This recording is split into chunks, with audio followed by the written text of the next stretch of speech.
Hello, I'm Alan Keays, and I'm joined today by Brent Curtis, and we're here to provide you a look at some of the stories we're working on for tomorrow's paper. Big story in Killington. There's been, two people who have been cited on charges of in the investigation into the shooting of a bear in a residential neighborhood. I know people in Killington have been talking about this story, what happened to the bear, but two people from Killington have been cited, and Bryanna Allen will have more details in tomorrow's paper. We have a short thing posted on our website now at rutlandherald.com. Also, Bryanna has a busy day. She'll be doing a kind of a roundup of when schools will be starting in the Rutland County area. We'll also have a story about Brent Curtis. He was the journalist who was freed recently in Syria. He's from hails from the Bridgewater area, or has ties to the Bridgewater area. And Gareth Henderson, one of our copy editors here and the Business Journal editor, knows the family or knows people who know the family. And he talked to some of those folks about the release of Mr. Curtis. That's interesting. Yeah, it's very interesting. And I know we have a fire follow from the Rutland Plywood.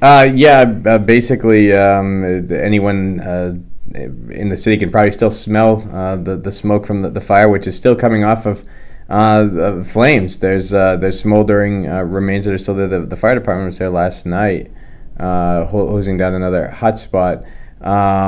It's unclear when they'll be able to start removing the ruins, the remains down there.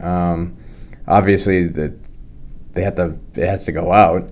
And there's insurance adjusters that are combing the scene right now that they have to wait for that to take place. Why doesn't the fire department just put water on it right now? Is there a reason they let it go? They apparently they're down there on a regular basis dousing the scene, but there's so much combustible material and so many areas that they can't get into safely. Talking to the fire chief, he doesn't want to send his people on foot into this dangerous environment filled with twisted metal and not so much chemicals. He seems to think that most of the chemicals burned up, and there's been no A&R intervention yet, like hazardous waste folks down at the scene. Insurance adjusters for the private insurance adjusters are now combing the scene after the state police finished their own investigation and concluded that arson wasn't a factor.